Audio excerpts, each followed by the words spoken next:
ሰበር ዜና ሲፈራ የነበረው ሆኗል። አሜሪካና እስራኤል ተጣምረው ኢራንን አጥቅተዋታል። ቴህራን ተደብድባለች። ይህንን ሁሉም አረጋግጦታል። አሜሪካና እስራኤል ተጣምረው ወታደራዊ እርምጃ እየወሰዱ መሆናቸውን በመሪዎቻቸው አማካኝነት ተናግረዋል። የእስራኤሉ ጠቅላይ ሚኒስትር ቤንያሚን ኔታንያሁ ለዘመናት ሊያውም ለ47 ዓመታት ሞት ለአሜሪካ ሞት ለእስራኤል ሲሉን ነበር፣ አሁን እየመታናቸው ነው በማለት ለሕዝባቸው ጥሪ አቅርበዋል። የአሜሪካው ፕሬዝዳንት ዶናልድ ትራምፕም 8 ደቂቃ በወሰደው ንግግራቸው ኢራንን ማጥቃታቸው ግድ እንደሆነና ከኢራን የሚመጣው ጥቃት ዋጋ ሊያስከፍል እንደሚችል ሁሉም እንዲዘጋጅ ጥሪ አቅርበዋል። የአሜሪካው ፕሬዝዳንት ዶናልድ ትራምፕ ሀገራቸው ከቴህራን ጋር ስታደርግ የነበረው ንግግር ብዙም አመርቂ ውጤት አለማምጣቱን ነው ያሳወቁት። የኢራን ሕዝብም አጋጣሚውን ተጠቅሞ ሆ ብሎ እንዲነሳ የአሜሪካው ፕሬዝዳንት 8 ደቂቃ በቆየው ንግግራቸው ላይ አንስተዋል። ከእስራኤልም ከአሜሪካም ይሄ ሲሰማ ኢራንም ወታደራዊ እርምጃ መውሰዷ እየተገለጸ ሲሆን የእስራኤል ጦር ከኢራን የመጡ ሚሳኤሎችን እያከሸፍኩ ነው ብሏል። በሁለቱም በኩል እንዲህ አይነት ነገር እንዳይነሳ ዲፕሎማሲያዊ ንግግር እንዲቀድም ከመላው ዓለም ተወትውቶ የነበረ ቢሆንም አሁን ግን ወደ ጦርነት ተገብቷል። የኦማን ሽምግልናም ገደል ገብቷል። አሁን ጦርነቱ ተጀምሯል። ሰኔ ወር ላይ ሁለቱ ሀገራት ከቴህራን ጋር የገጠሙት ግጥሚያ ገና አሻራው ሳይጠፋ አሁን ደግሞ ሌላ ጦርነት በመካከለኛው ምስራቅ ተቀስቅሷል። ምን እየሆነ ነው? ማን ምን አለ? የሚለውን እንመለከታለን። የአሜሪካና የእስራኤል ጥቃት የቴህራን መሪዎች ላይ ትኩረት ሊያደርግ እንደሚችልም እየተነገረ ይገኛል። ፒያሳ ኔትወርክን ስትከታተሉ ሁሉንም በጥልቀት ታገኛላችሁ። ፒያሳ ኔትወርክን ሰብስክራይብ፣ ላይክ እና ሼር በማድረግ የፈጣን የተአማኒና የጥልቅ ዘገባዎች ቤተሰብ ሁኑ ስንል በአክብሮት ጋብዘናል። አሁን ወደ ሰበር ዜናችን እናልፋለን። የተፈራው ሆኗል። አሜሪካና እስራኤል ጥቃታቸውን በቴህራን ላይ ፈጽመዋል። የይሁዳ ጋሻ ብለው በጋራ የሰየሙትን ዘመቻ ዋሽንግተንና ቴል አቪቭ በቴህራን ላይ አውጀዋል። እስራኤል ትላለች ከቴህራን ቀድሞ ሊመጣ የሚችል ወታደራዊ ጥቃትን ለመመከት ጥቃት መክፈቷን። የእስራኤሉ ጠቅላይ ሚኒስትር ቤንያሚን ኔታንያሁም ለሕዝባቸው እንዲህ ሲሉ መልእክት አስተላለፉ። የእስራኤል ዜጎች ወንድሞቼና እህቶቼ፣ ለ47 ዓመታት ያህል የኢራኑ መሪ አያቶላ አሊ ኻሜኒ ሞት ለአሜሪካ ሞት ለእስራኤል እያለ ሲፎክርብን ነበር። አሁን ደግሞ እኛ ተነስተን ጥቃት እንሰነዝራለን በማለት ጥቃታቸው ምክንያት ሞት ለአሜሪካና ሞት ለእስራኤል የሚለው ፉከራ እንደሆነ በገደምዳሜ ተናግረዋል።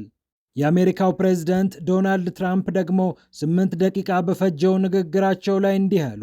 ከእስራኤል ጋር ተቀናጅተው ወታደራዊ እርምጃ እየወሰዱ እንደሚገኙ፣ አሜሪካ ከኢራን ጋር ስታደርግ የነበረው ንግግር ውጤት አልባ እንደሆነና አንዳንድ ነገሮች እንዳላስደሰቷቸው፣ ከምንም በላይ ደግሞ ኢራን የተለያዩ ሚሳኤሎችን እያመረተች እንደምትገኝ፣ አንዳንዶቹ ሚሳኤሎች አውሮፓን ጭምር የመምታት አቅም እንደሚኖራቸው ዶናልድ ትራምፕ ተናገሩ። እናም ይህም መሳሪያ እየታጠቀች በቀጠለች ቁጥር አደጋ ስለምትሆን መተናታል፣ እየመታናት ነው። ኢራን በምትወስደው እርምጃ የሆነ ዋጋ መክፈላችን ይኖራል፣ ጉዳት ማስተናገዳችን አይቀርም። ለአሜሪካ ጥቅም ሲባል ግን ይህንን ማድረግ ግዴታ ነው ብለዋል። ኔታንያሁም ቀበል አድርገው በኢራን ላይ እየተወሰደ ያለው ወታደራዊ እርምጃ ኢራን የኒኩሌር ቦምብ ባለቤት እንዳትሆን የሚያደርጋት መሆኑን አንስተዋል። ይህንን እጅግ አጥፊ የሆነ መሳሪያ ለሰው ልጅ አስጊ ነውና በኢራን እጅ በፍጹም መውደቅ የለበትም በማለት ኔታንያሁ ተናግረዋል። ኢራን ግን በተደጋጋሚ እንደምትገልጸው የኢራን የኒኩሌር መርሃ ግብር ፍጹም ሰላማዊና ለልማት አገልግሎት እንዲሁም ለሳይንስ እድገት ብቻ የሚደረግ ነው። በዚህ ጉዳይ ላይ ሁለቱ ወገኖች አልተግባቡም። ኢራንም ይህንን አውቃ ይመስላል የዩራኒየም ማበልጸጊያ መጠናችንን ዝቅ እናደርገዋለን፣ አስፈላጊ ከሆነም የበለጸገውን አንዳንድ ዩራኒየም ወደ ሩሲያ ወይም ወደ ሌሎች ሀገራት ማሸጋገር እንችላለን፣ በዚህ ደረጃ ለሰላም ቁርጠኛ ነን በማለት በድርድሩ ወቅት መናገራቸውም ይታወሳል። የመጨረሻ የሚባለውን የሰላም ሐሳብ ኢራን አቅርባ የነበረ ቢሆንም በቀጣይም ማሻሸላ ልታቀርበው እንደምትችል የተጠበቀ ቢሆንም ጦርነቱ ግን ቀድሟል። የኦማን የሳምንታት ሽምግልናም ገደል ገብቷል። በጄኔቫ ሲደረግ የነበረው ንግግር ከእንግዲህ ትርጉም አልባ ፍሬ አልባ ሆኗል። ከዚህ በኋላ የሚሆነው ነገር ምንድን ነው የሚለው ዓለምን እያነጋገረ ይገኛል። እንዳለፈው የ12 ቀን ጦርነት ብቻ ይሆናል ተብሎ አይጠበቅም። ምክንያቱም አሜሪካና እስራኤል በኢራን ያለው መንግስት እስካልወረደ ድረስ ሰላም ይኖረናል ብለው አያስቡም። መንግስታዊ ስርዓት መፈንቀል ደግሞ ቀላል አይደለም። አያቶላ አሊ ኻሜኒም እንዲህ አይነት ነገር ሊመጣ ይችላል ብለው እስከ 4 እርከን የደረሰ ወታደራዊና ሲቪል አመራር እንዲተካካ አድርጎ የሚያስችል አሰራር መዘርጋታቸውም ይታወሳል። የአሜሪካው ፕሬዝዳንት ዶናልድ ትራምፕ ትላንትና ከማዕከላዊ እዝ አዛዡ ጋር ካወሩ በኋላ የተለያዩ ምክረ ሀሳቦች ቀርበውላቸው ነበር። ወታደሮቻቸውን ሰምተው ጥቃት እንዲፈጸም አድርገዋል። በእርግጥም ያለፉት ቀናት ምልክቶች ይህንን ይመስሉ ነበር። በሰኔ ወርም የአሜሪካው ፕሬዝዳንት ዶናልድ ትራምፕ ከእስራኤል ጋር ተጣምረው ኢራንን ሲመቱ ያሳዩቸውን ምልክቶች አሁን ደግመዋቸዋል ማለት ይቻላል። ከሰኔ እስከ የካቲት የደረሰው ምት በኢራን ላይ ምን አይነት ጉዳት ያደርሳል የሚለው ግን ገና የሚታይ ይሆናል። ኢራን ያጠራቀመቻቸው ሚሳኤሎች ራሷን ለመከላከል እንደሚያግዟት ይታመናሉ። ይሁንና የአሜሪካና የእስራኤል አቅም ቀላል ስላልሆነ ኢራንን ማዳከሙ ባይቀርም አሜሪካና እስራኤልንም እንዲሁ መፈተኑ የማይቀር ነው። ብዙዎች እንደሚሰጉት ደግሞ ጉዳዩ ቀጠናዊ ጦርነት ወደ መሆን የመሸጋገር ዕድል አለው። ያም ሆነ ይህ አሁን ሁለቱም ስሜት ላይ ናቸው። ከዚህም ከዚያም ተኩስ እየመጣ ነው። ኢራንም አጸፋ እየመለሰች ሲሆን የእስራኤል ጦር የመከላከያ እርምጃ እየወሰድኩ ነው ብሏል።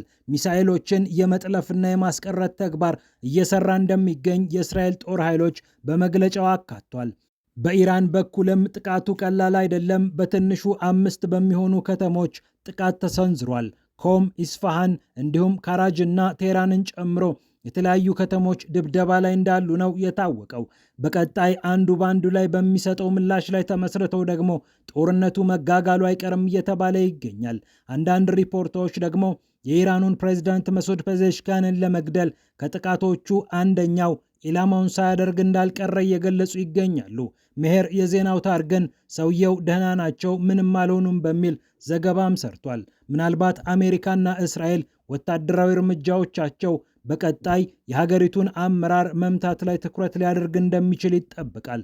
ከዚህ ቀደም ዎል ስትሪት ጆርናል፣ ኒውዮርክ ታይምስ እና ዋሽንግተን ፖስት እንዲሁም አክሲዮስን ጨምሮ የተለያዩ የአሜሪካ መገናኛ ብዙሃን የኢራን ወታደራዊ መሰረተ ልማትን ከመምታት ባሻገር ትራምፕ እና አያቶላህን እንዲሁም ሌሎች የሲቪልና ወታደራዊ ባለስልጣናትን የመምታት እቅድ እንዳላቸው፣ በዚህም ጉዳይ በወታደራዊ አማካሪዎቻቸው እንደተመከሩ ሲዘግቡ ቆይተዋል።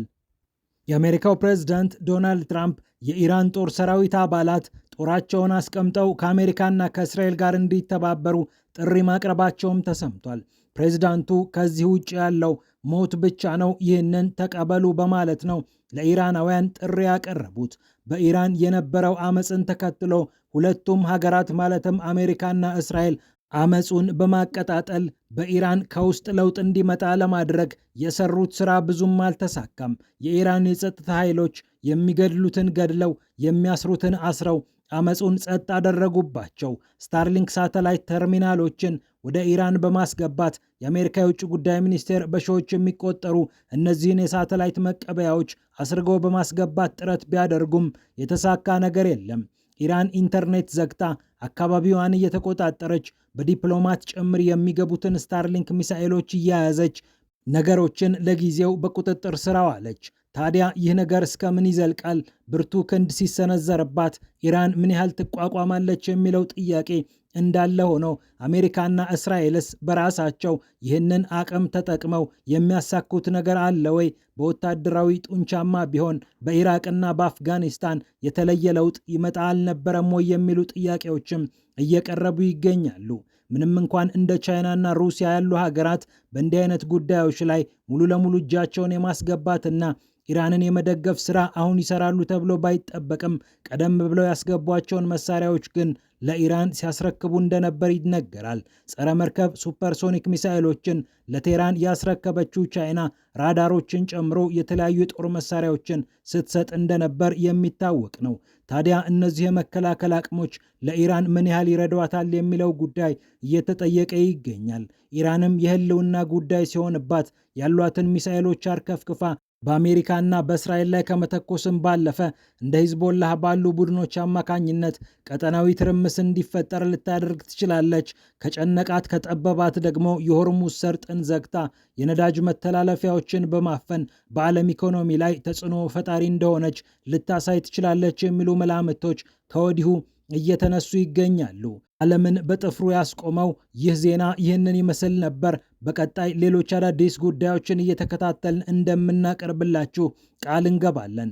ፒያሳ ኔትወርክን ስትከታተሉ ስለቆያችሁ ክብረት ይስጥልን ብለናል። ፒያሳ ኔትወርክን ስትከታተሉ ስለቆያችሁ ክብረት ይስጥልን ብለናል። ፒያሳ ኔትወርክን ሰብስክራይብ፣ ላይክ እና ሼር በማድረግ እንዲህ እንዳሁኑ ፈጣን ተአማኒና ጥልቅ ዘገባዎችን እንድትከታተሉ በአክብሮት ጋብዘናል። ሰላም ለአካባቢያችን፣ ሰላም ለዓለም፣ ሰላም ለሰው ልጆች።